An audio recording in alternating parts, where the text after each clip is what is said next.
waqtiga asxaabta ayaa waxaa jiray wiil yar oo reer baadiye ah. Adhi jir ayuu ahaa oo adhiga ayuu raaci jiray. Kadibna maalin maalmaha ka mid ah wuxuu sameeyey adhigiisii ayuu raacay. Kadibna wuxuu ku hagaajiyey meel ay beer ku taalo. Beerta waxaa iska leh nin odayaba iska leh. beertana aad ayuu jecel yahay. Uma ogola inay xoolo soo galaan ama ay ka soo dhawaadaan. Odayga beerta leh markaa waxa uu dhalay 2 carruur ah. Kadibna kii yar adhigii beerta ayuu ku soo hagaajiyey. 6 ka mid ah adhigii ka yar uu la joogay ayaa beerta u dhacday.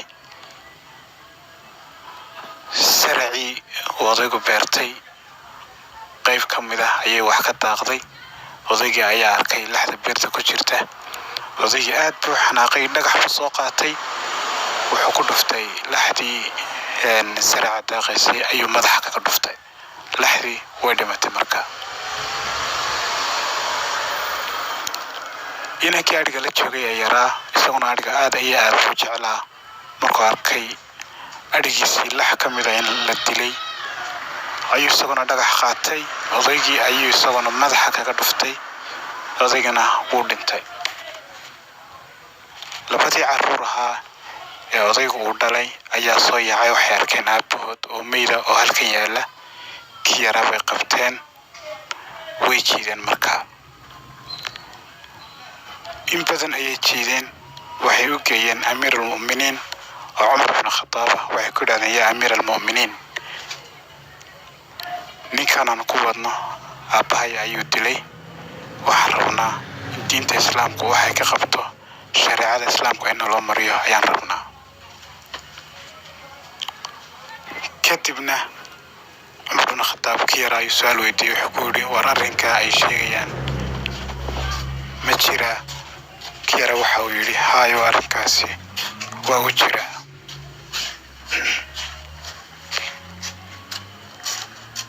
maxaad sidaa u samaysay buu ku yidhi. Wuxuu waxaan u sameeyey nimankan aabahood waxa uu dilay laxan aad iyo aad u jeclaa oo adhigay ka mid ahayd. kadibna iyadii ayaan dilay.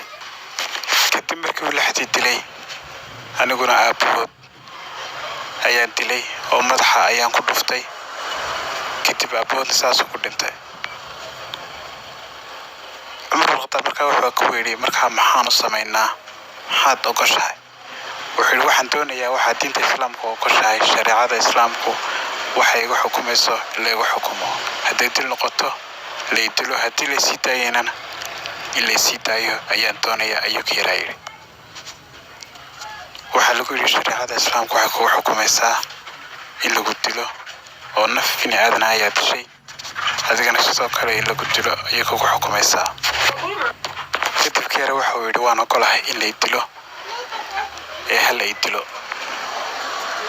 markii la soo istaashiyey ayaa lagu yidhi wax dardaarana miyaad samaynaysaa oo dardaaran miyaad kaga sii tegaysaa dadkiinii? kii yara wuxuu ku jawaabay haa, waan dardaarmayaa. waxaa jira wiil ila dhashay oo aabbahayo annagiina kaasuna dhalay. wiilkuna wuu igu yar yahay oo aniga ayaa ka weyn. waxaa jirta lacag aabbahayo uu nooga tegay, uu meel noogu aasay. lacagtaas ayaan doonayaa wiilka yar inaan soo tuso si uu ugala baxo lacagta, uu ugu noolaado una intifaacsado. marka waxaan rabaa inaan baxo oo aan lacagta inanka halkay ku aasantahay aan tuso. maydin ku jiraa buu ku yidhi qof i damiinanaya oo intaas aan maqanahay isii damiinanaya.